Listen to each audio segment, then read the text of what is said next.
नमस्कार, प्रभात खबर के digital platform पर आपका स्वागत है। हेल्थ इज़ वेल्थ के आज के अंक में हम बात करेंगे क्रिटिकल केयर डिपार्टमेंट पे। क्रिटिकल केयर डिपार्टमेंट यानी कि गंभीर मरीजों का इलाज करने वाला ये विंग है। यहाँ पर गंभीर मरीजों का इलाज कब करना चाहिए, किस परिस्थिति में और किस समय गंभीर मरीज को वहाँ पर पहुँच जाना चाहिए, इन तमाम बिंदुओं पर बातचीत करने के लिए आज हम आमंत्रित किए हैं झारखंड के सबसे बड़े अस्पताल रिम्स से डॉक्टर प्रदीप भट्टाचार्य। प्रदीप भट्टाचार्य जी क्रिटिकल केयर विभाग के विभागाध्यक्ष हैं और रिम्स में बेहतर सेवाएं दे रहे हैं। हम उनसे बातचीत करते हैं। सर, सबसे पहले आपका तो स्टूडियो में बहुत बहुत स्वागत है और हम ये जानना चाहेंगे कि क्रिटिकल केयर डिपार्टमेंट है क्या और यहाँ पर किन मरीजों का इलाज होता है। क्रिटिकल केयर मेडिसिन विभाग ये अगर हम अपने भारतवर्ष के हिसाब से देखें तो अगर बाकी विभागों से कंपेयर करें तो ये एक नया विभाजन है जो कि पिछले करीबन 25 साल से भारत में एग्जिस्ट कर रहा है। और इसमें जो मरीज काफ़ी ऐसी परिस्थिति में चले जाते हैं जिनको कि सपोर्ट सिस्टम की ज़रूरत पड़ती है, जैसे सांस अगर इस रेस्पिरेटरी फेलियर जैसे बोलते हैं, या हार्ट फेलियर बोलते हैं, या सीएनएस फेलियर बोलते हैं, लीवर फेलियर बोलते हैं, मतलब शरीर के अंग जब फेल होने लगते हैं या फेल हो जाते हैं उसके बाद उनको जब सपोर्ट की ज़रूरत पड़ती है तो ये एक क्रिटिकल केयर विभाग ही है जो सारे ऑर्गन्स को हेड टू टो जितने भी मेजर ऑर्गन्स हैं, चाहे वो ब्रेन हो, चाहे वो हार्ट हो, चाहे वो लंग्स हो, चाहे वो किडनी हो, चाहे लीवर हो, सबका सपोर्ट एक साथ प्रोवाइड करने में सक्षम होता है। तो ये विभाग जो है एक ऐसा विभाग है जिसको हम बोलते हैं कि high level of supportive care department और high level of supportive and curative department जी, तो यानी कि हम लोगों का जो आपका जो डिपार्टमेंट है वो पूरी तरह से मशीनीकरण वाला डिपार्टमेंट है जहाँ पर मशीन से हम मरीज़ का इलाज करते हैं। तो एक चीज़ और ये भी जानना चाहेंगे कि इस डिपार्टमेंट में इलाज का कोई प्रोटोकॉल भी होगा, डॉक्टर कैसे रहते हैं, किस प्रकार से डॉक्टरों को नियुक्त किया जाता है यहाँ पर, क्योंकि ये गंभीर मरीज ही आते हैं जिनको मौत के मुंह से कहिए तो बाहर निकालना पड़ता है। मैं थोड़ा इस चीज़ में आपको बताऊं कि भारत में देखिए क्रिटिकल केयर का जो एजुकेशन प्रोसेस है अगर हम बाकी दुनिया से कंपेयर करें तो थोड़ा धीमा रहा। यहाँ पे जो सबसे उच्चतर कोटि के जो ट्रेनिंग जो कही जाती है जिसको हम डीएम कोर्स कहते हैं, डीएम क्रिटिकल केयर, अभी भी जिस प्रकार से इसकी आवश्यकता है उसके हिसाब से हमारे डीएम कोर्स काफ़ी कम जगहों पे कराया जाता है। कुल मिला के अगर देखें तो भारत में करीबन 13 ऐसे संस्था हैं जिसमें रिम्स भी एक ऐसी संस्था है जहां डीएम की कोर्स चलाई जाती है और यहाँ हाई लेवल की ट्रेनिंग दी जाती है। 3 साल की का गहन ट्रेनिंग दिया जाता है और देने के बाद ये स्टूडेंट यहाँ से बाहर निकलते हैं और ये पूर्णतया सक्षम होते हैं क्रिटिकल केयर की जो ट्रीटमेंट है उसको प्रोवाइड करने में पूरी तरह सक्षम होते हैं। उसी तरह से भारत में नेशनल बोर्ड ऑफ एग्जामिनेशन, ये एनएमसी चलाती है डीएम, एक नेशनल बोर्ड ऑफ एग्जामिनेशंस अलग एक मेडिकल एजुकेशन की यूनिट है जो सीधा भारत सरकार से ही चलाई जाती है। नेशनल बोर्ड के तहत एक डिप्लोमेट इन नेशनल बोर्ड प्रोग्राम है जो अभी पिछले 5-6 साल से, पहले फेलोशिप चलता था, अब पूरी तरह से 3 साल का कोर्स उन्होंने चालू किया है जो प्राइवेट संस्था और सरकारी संस्था है दोनों में वो इस कोर्स को चला रहे हैं, जो डीएम कोर्स से थोड़ा सा उसको कहे कि ये मास्टर्स डिग्री है और वो डॉक्टरेट की डिग्री है।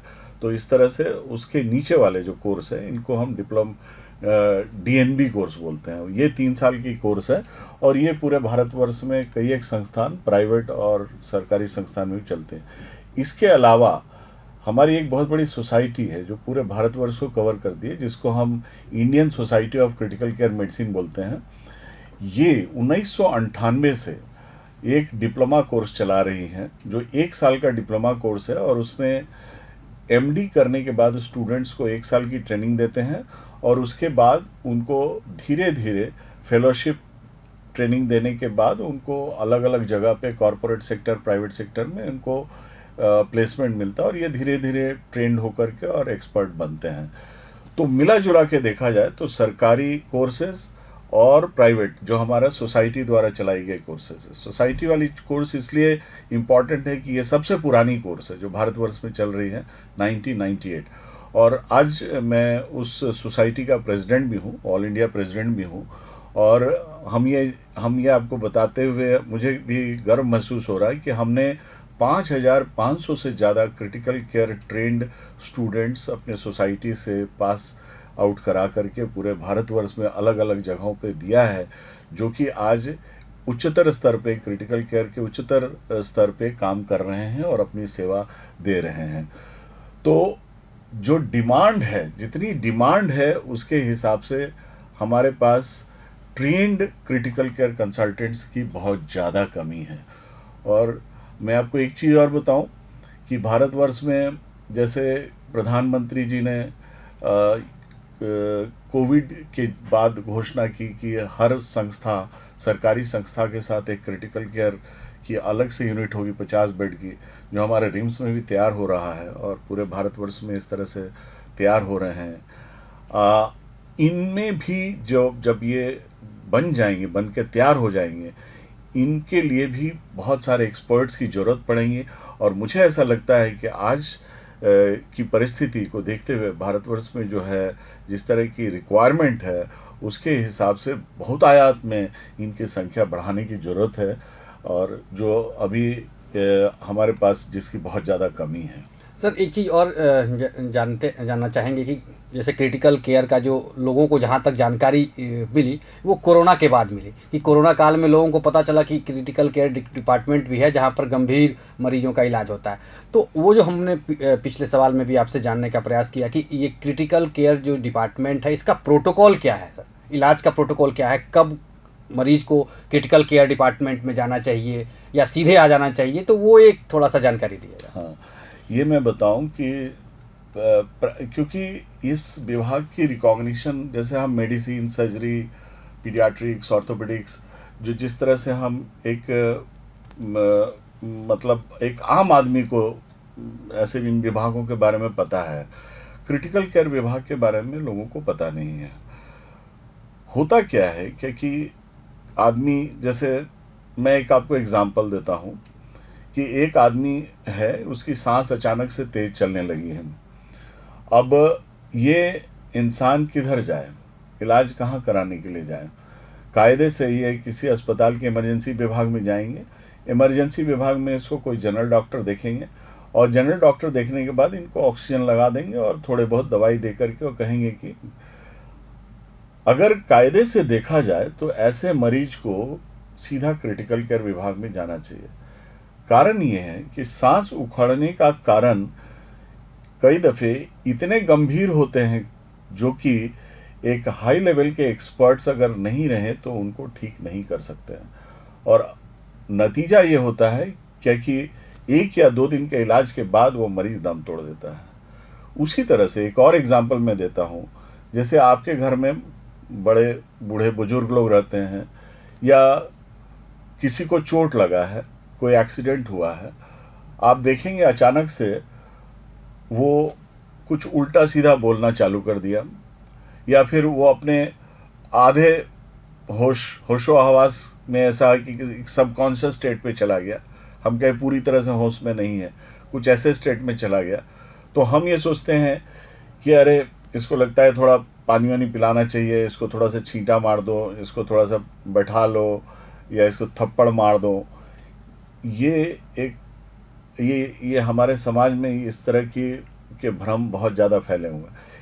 असल में देखा जाए तो वो मानसिक परिस्थिति में इसलिए पहुंचा है कि उसके शरीर में कुछ ऐसी घटनाएं घटित हो रही हैं जो कि उसको उस स्टेट में लेके गया है, और ये मरीज अगेन मैं बताऊं, इस प्रकार के मरीज ये सीधा क्रिटिकल केयर में जाने चाहिए, क्योंकि कारण बहुत गंभीर हो सकता है और यहाँ तक हो सकता है कि वो अगले 48 या 72 घंटे में उसकी जान चली जाए। तो अर्ली रिकॉग्निशन जिसको हम बोलते हैं कि हमेशा ऐसे मरीज जो कि हम साधारणतया ये समझते हैं कि अरे इसको कुछ नहीं हुआ है, जैसे कोई आदमी आप देखेंगे कहीं एक्सीडेंट हुआ, 10 आदमी गिरे हुए हैं, 10 में से 9 बहुत चिल्ला रहे हैं, आप समझेंगे कि अरे इनको बहुत चोट है, इनको बहुत चोट है, लेकिन एक आदमी आप देखेंगे बिल्कुल साइलेंट पड़ा हुआ है, उसमें कोई एक्टिविटी नहीं है। अगर कहें तो ये जो साइलेंट पड़ा हुआ व्यक्ति है वो सबसे ज़्यादा सीरियस है, सबसे ज़्यादा उस पर अटेंशन होना चाहिए और उसको तुरंत उठा करके क्रिटिकल केयर में भर्ती करना चाहिए। जो चिल्ला रहे हैं इसका मतलब है कि उनमें खतरा नहीं है, उनको हम थोड़ा समय ले सकते हैं, उनको थोड़ा देर से इलाज कर सकते हैं, लेकिन जो कोई रिस्पॉन्स नहीं दे रहा है वो सबसे सीरियस है। तो जहाँ आप देखें कि एक साइलेंस आ गया किसी भी इंसान में, साइलेंस आ गया या फिर एबनॉर्मल एक्टिविटी आ गई, या फिर आपने देखा कि एक सांस उखड़ना, जो मैंने बताया सांस उखड़ रहा है और आप देख रहे हैं कि आपके सामने बैठा हुआ इंसान है, कुछ बोलने की कोशिश कर रहा है लेकिन उसकी बोली टूट रही है, बोलने की कोशिश कर रहा है लेकिन बोली टूट रही है। ये छोटी छोटी चीजें हैं जो रिकॉग्नाइज करने की जरूरत है। हाँ, आपने आपके जैसे चोट लगता है, घाव हो जाता है, बोले अरे साहब वो तो लाल हो गया है, ऐसा ऐसा, ये लाल नहीं हुआ है, ये अगले 2 दिन में आपके पूरे शरीर को इतनी संक्रमित कर देगा कि आपकी जान जा सकती है जी। तो ये छोटी छोटी चीज़ें मैं जो आपको एग्जांपल बता रहा हूँ, ऐसे ही हजारों चीज़ें हैं जो कंडीशंस हैं जो हम रिकॉग्नाइज नहीं कर सकते हैं, जो आम, क्योंकि आप, एक कहावत है कि what mind doesn't know eyes can not see. तो अगर वो आप जानते नहीं है तो आपको दिखाई नहीं देगा, लेकिन असली में वो चीज़ बहुत सीरियस है। तो उनको जल्दी से जल्दी क्रिटिकल केयर विभाग में शिफ्ट करना चाहिए। जैसे एक और एग्जांपल बताता हूँ, जैसे हम लोग एक सेप्सिस सिंड्रोम बोलते हैं, जैसे सांस तेज चलने लगना, दिल का धड़कन बढ़ जाना और साथ में मानसिक परिस्थिति में गड़बड़ी आ जाना। एक सिंपल सा साधारण सा एग्जांपल है, ये मरीज 100% क्रिटिकल केयर में जाना चाहिए जी। अक्सर क्या देखा जाता है, घर में ऐसी परिस्थिति होती है, अच्छा ठीक है भाई वो डॉक्टर को दिखा दो, लग रहा है कुछ पागल दौरा पड़ा है, पागल के डॉक्टर को, साइकियाट्री को दिखा दो, न्यूरोलॉजी को दिखा दो। हकीकत में होता ये है कि जब दवाई पड़ जाती है उसके बाद उनकी कंडीशन और सीरियस हो जाती है और अल्टीमेटली होता ये है कि हम गोल्डन आवर्स जिसको बोलते हैं, मैंने जिस पीरियड में उसको अस्पताल में शिफ्ट करने की इमीडिएट ज़रूरत थी, उस दरमियान हमने उनको ऐसे इलाज दिलवाए जिससे उनको फ़ायदा नहीं हुआ और फाइनली वो जब लैंड हुआ तो उसकी परिस्थिति ऐसी हो गई कि वहाँ से हमको बाहर करने के लिए काफ़ी या तो मेहनत करना पड़ेगा या तो ऐसा हो जाए, परिस्थिति आ जाए कि वहाँ से बाहर निकले ही नहीं। सर, जहाँ तक आपने बताया कि गोल्डन आवर की बात, तो वो गोल्डन आवर क्या है एक क्रिटिकल मरीज के लिए कि जिससे कि उसको फिर से जीवन मिल पाए? गोल्डन आवर्स का मतलब होता है जैसे किसी को चेस्ट पेन हुआ है ना, छाती में दर्द होता है, तो छाती में दर्द हुआ, अब उसको हम कितनी देर में उसको कैथ लैब तक लेके जाएं, एंजियोग्राफी एंजियोप्लास्टी हो जाए, उसको हार्ट अटैक हुआ, ये तो रहता है इनडायरेक्टली कि हार्ट अटैक हुआ, तो 3 घंटे का एक समय दिया जाता है कि हार्ट अटैक हुआ, छाती में दर्द हुआ, 3 घंटे के अंदर अगर वो कैथ लैब में पहुंच जाता है और उसका रिकैनुलेशन हो जाता है तो वो बच जाएगा और उसमें 90% बचने के चांसेस रहते हैं, 10% थोड़ा, आजकल तो उससे भी ज़्यादा हो गया परसेंटेज बचने की। उसी तरह से जैसे ब्रेन स्ट्रोक होता है, एक आदमी मान लीजिए, अभी अक्सर आप देखे होंगे घर में ऐसे चाय पी रहे हैं, अचानक से गिर गया, कब संभल नहीं रहा है, क्यों नहीं संभल रहा है, पकड़ ग्रिप नहीं बन रहा है, ये इसका मतलब है कि उनको स्ट्रोक आया है जी। रुकना नहीं है कि नहीं कि पानी का छींटा दे रहे हैं, क्या हो गया, तुरंत फ़ोन करना है अस्पताल में कि ये ऐसा ऐसा हुआ। और आप अगर पहले 6 घंटे के अंदर उनका एक सीटी स्कैन हो जाता है और उनको थ्रोम्बोलाइटिक एजेंट्स दे दिया जाता है तो उनका स्ट्रोक पूरी तरह से रिकवर हो जाएगा। तो ये जो पीरियड, उसी तरह जब से मैं सेप्सिस का बताया, अर्ली वार्निंग साइंस, जैसे मरीज ड्राउजी हुआ और उसकी सांस की गति तेज हुई, आपको तुरंत अस्पताल में 6 घंटे के अंदर शिफ्ट करना है। अगर ये 6 घंटे के अंदर शिफ्ट हो जाए और पहला शॉट एंटीबायोटिक का पड़ जाए, जी, संक्रमण से 100% बचने की संभावना बढ़ जाती संभावना है। बढ़ जाती है। तो ये गोल्डन आवर्स होता है कि आप कितनी जल्दी उस चीज को रिकॉग्नाइज करते हो और कितनी जल्दी उसको सही एक्सपर्ट, एक तो ये भी बहुत बड़ा आजकल के ज़माने में प्रॉब्लम है कि सही डॉक्टर कौन है, किसके पास जाना जी, चाहिए। जी, जी। लोग इसमें बहुत ज़्यादा कंफ्यूज रहते हैं कि जाना किसके पास है।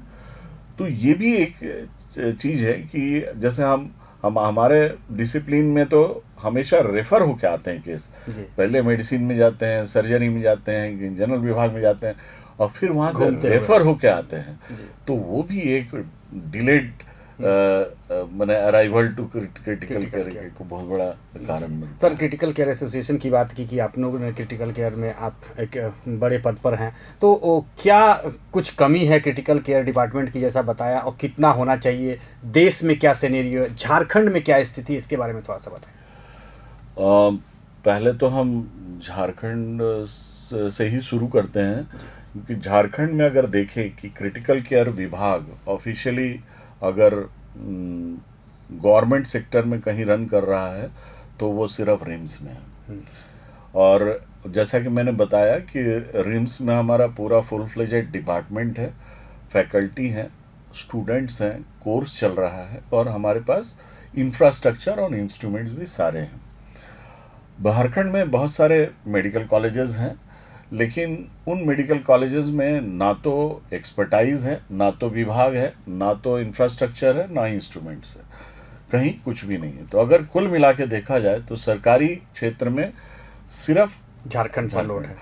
जो दूसरे अस्पताल कहते हैं कि हम क्रिटिकल केयर चला रहे हैं, उनके पास आईसीयू है, बिस्तर है, मॉनिटर है, वेंटिलेटर भी हैं, लेकिन एक्सपर्ट्स नहीं है।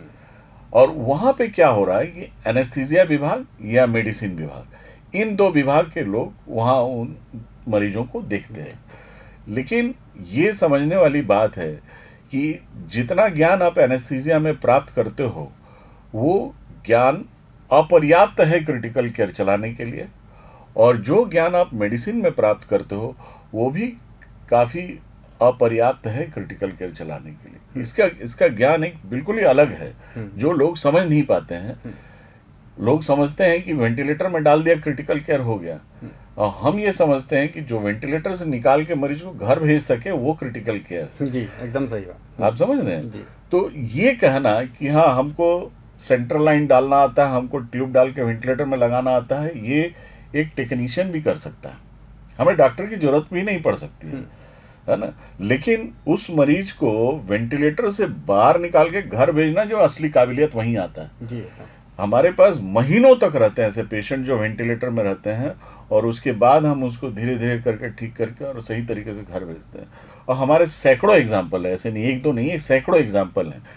ये काम नहीं कर सकते हैं, जिन्होंने फॉर्मल ट्रेनिंग क्रिटिकल केयर में नहीं लिया है वो ये काम नहीं कर सकते। जी। तो इसीलिए हमारे झारखंड की परिस्थिति हो गई। जब हम भारतवर्ष में आते हैं, भारतवर्ष में आज सबसे ज़्यादा क्रिटिकल केयर अगर पनप रहा है सबसे सही तरीके से तो कॉरपोरेट सेक्टर में।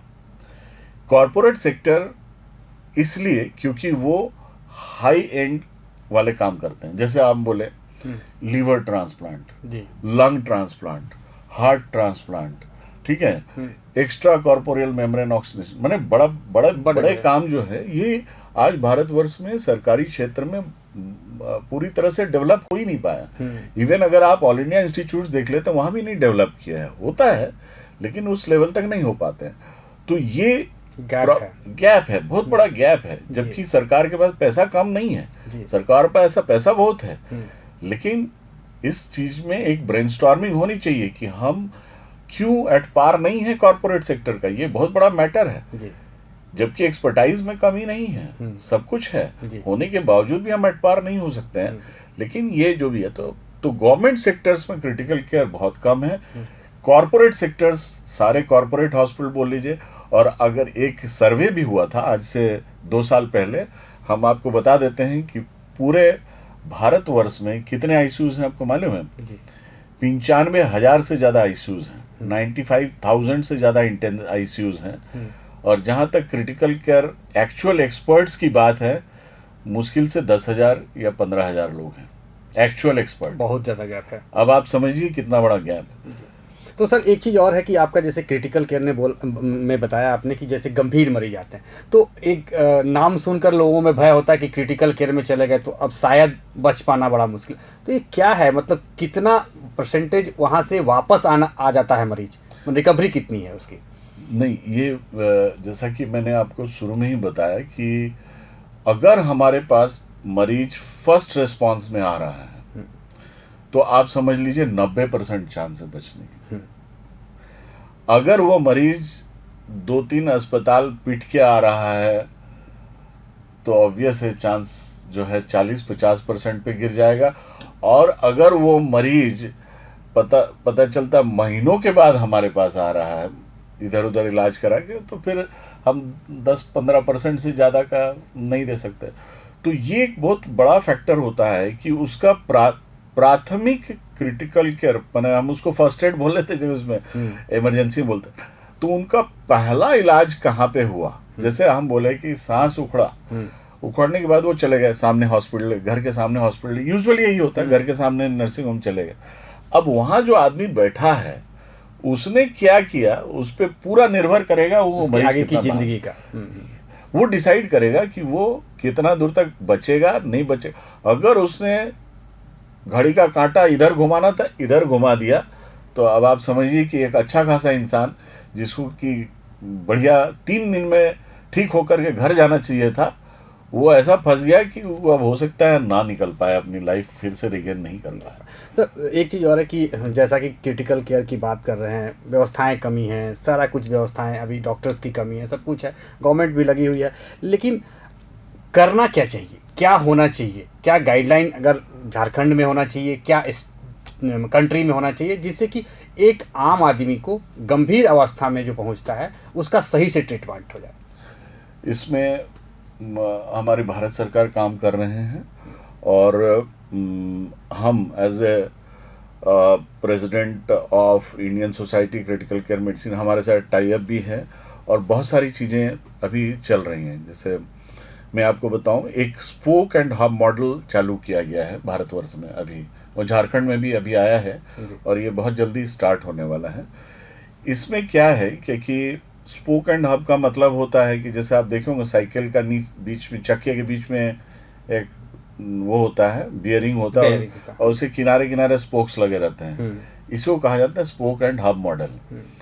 तो उसमें क्या है कि 3-4 हब होंगे जो वो डिसाइड करेंगे। जैसे रिम्स एक हब है, यहाँ से हम क्रिटिकल केयर का नॉलेज, स्किल, एकेडमिक्स, रिसर्च, आप जो बोल रहे हैं, जो चाहिए होता है क्रिटिकल केयर का, हम एक हमारे चारों तरफ, जैसे मान लीजिए कि 10 डिस्ट्रिक्ट हॉस्पिटल, अब जैसे झारखंड में 24 डिस्ट्रिक्ट हॉस्पिटल है और 24 डिस्ट्रिक्ट हॉस्पिटल का अगर हब बनाया गया रिम्स को, और रिम्स से कहा गया कि हाँ यहाँ से आपको उनको ट्रेनिंग देना है, यहाँ से मैन पावर डिसेमिनेट करना है, यहाँ से स्किल डिसेमिनेट करना है, यहाँ से नॉलेज डिसेमिनेट करना है। तो ये हुआ स्पोक एंड हब मॉडल और आज वही चाहिए पूरे भारतवर्ष में। हमारे यहाँ हर एक CHC में वो 10 बेड आईसीयू करके एक ग्रुप है जो बना रहे हैं, 10 बेड की आईसीयू बनाने की बात चल रही है जी। उन 10 बेड के आईसीयू में उनके पास काफ़ी फंड है, वो बिल्डिंग बना के दे रहे हैं, कमरा बना के दे रहे हैं, मशीन सब दे रहे हैं, लेकिन अगेन उनके पास प्रॉब्लम यह है कि मैन पावर कहाँ से लाए, ट्रेंड मैन पावर कहाँ से लाए। हमारे साथ टाई अप हुआ है, हमने कहा है कि हम वहीं के लोगों को जो आप अपॉइंट करेंगे उनको ट्रेनिंग देने का काम हमारा, उनका प्रोग्राम बनाने का काम हमारा। तो हम चाहते हैं उसी तरह एक झारखंड में भी ये चीज़, ये पूरा अभी नॉर्थ ईस्ट में ये हुआ है और साउथ इंडिया में हुआ है और झारखंड को उन्होंने लिया है। झारखंड में भी अभी बहुत जल्दी ये चालू होने वाला है। इसमें यही है कि जो वहाँ पे 10 लोग, मान लीजिए एक आईसीयू खोला गया और 10 लोग हैं, 10 लोगों को उन्होंने रखा वो अपॉइंटमेंट होगी, उनके पैसे कहाँ से आएंगे अपॉइंटमेंट का, उनका होगा कि वो आयुष्मान भारत से जो पैसा जनरेट होगा उससे उनको उनकी सैलरी दी जाएगी। यहाँ तक बात चल रही है अभी। और ये मैन पावर को हमारा काम रहेगा ट्रेनिंग हमने ऑलरेडी चालू कर दिया है जी। हमारा एक स्टेप प्रोग्राम चलता है, उसके तरह ट्रेनिंग चालू कर दिया है और उसका एक फॉर्मेट है पूरा प्रोग्राम का कि सिखाना क्या क्या है। 3 दिन 4 दिन की ट्रेनिंग उनको जा करके देना है, उसका भी फॉर्मेट हमने तैयार कर दिया है। नॉर्थ ईस्ट का तैयार है, साउथ का तैयार है, झारखंड का तैयार हो जाएगा, कुछ दिन में तैयार हो। तो ये मॉडल पूरे भारतवर्ष में चाहिए। सारे CHCs 10-10 बेड की ICU हो, वहीं पे उनका प्रॉपर ट्रेनिंग हो। उनको 4 मुख्य चीज़ आना चाहिए।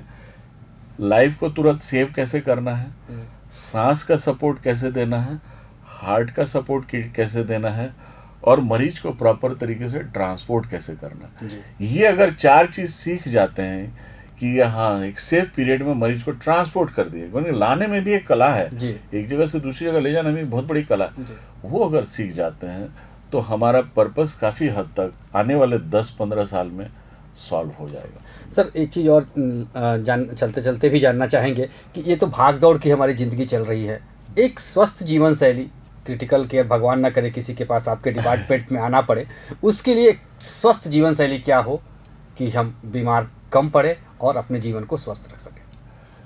देखिए, मैं तो एक ऐसा हूँ कि मैं आध्यात्म को बहुत ज़्यादा मानता हूँ और मैं 25 साल से लाइफ एंड डेथ के बीच में ही काम कर रहा हूँ क्रिटिकल केयर में।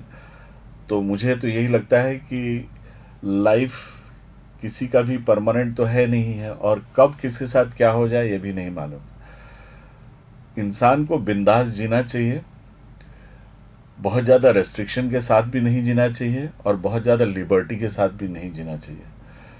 आप खान पान में रेस्ट्रिक्शन, भाग दौड़ में रेस्ट्रिक्शन, करने धरने में रेस्ट्रिक्शन, मैं रेस्ट्रिक्शंस को नहीं मानता। एक इंसान के पास दिल है, दिमाग है और सबसे बड़ा चीज़ जो है वो है आपकी आत्मा। तो आपकी आत्मा की संतुष्टि जिस चीज़ में हो आप उस चीज़ को ज़रूर करें जी। और आत्म संतुष्टि ही ईश्वर को संतुष्ट करने वाली बात है, जिसको मैं कहता हूँ कि अगर आपकी आत्मा संतुष्ट रहती है, अगर आप बोले कि नहीं मटन नहीं खाना है और आपको लगता है कि नहीं मटन से मेरे आत्मा को बड़े संतुष्टि मिलती है, तो आप 2 पीस जरूर खाइए। मैं नहीं कहता कि नहीं खाइए बिल्कुल रेस्ट्रिक्शन, ये मेरे डिक्शनरी में नहीं है और ऊपर वाला ने भी कहीं नहीं कहा है कि ये चीज़ छूना नहीं, ये चीज़ खाना नहीं, ये चीज़ देखना नहीं है। इंसान है, इंसान को हर चीज़ दिया है ईश्वर ने। कैनिन टीथ्स इसलिए दिए हैं कि आप मांस मछली खाओ और मोलर टीथ्स इसलिए दिए हैं कि आप साग सब्जी अच्छे से खा सको। तो इंसान को जीना चाहिए अपने तरीके से, अपने हिसाब से। स्वस्थ रहने के लिए एक्सरसाइज एक ज़रूरी है, नींद बहुत अच्छी होनी चाहिए और आपका भोजन स्वरुचि का होना चाहिए, जो बहुत ज़रूरी है। तो ये 3 चीज़ से अगर आप सेटिस्फाइड हैं तो आपकी लाइफ बहुत अच्छी रहेगी। तो देखा आपने कि डॉक्टर साहब ने कितनी मतलब सरल शब्दों में बताया कि जीवन बिंदास जिए, यानी कि टेंशन मुक्त जिए, गंभीर स्थिति में आने ही नहीं दीजिए अपने को, या और कि इनके डिपार्टमेंट में आपको जाना पड़े। तो अगले अंक में हम फिर एक अपने विशेषज्ञ डॉक्टर के साथ आपके सामने उपस्थित होंगे। तब तक के लिए धन्यवाद। प्रभातखबर.com, विश्वास वही, रफ्तार नहीं।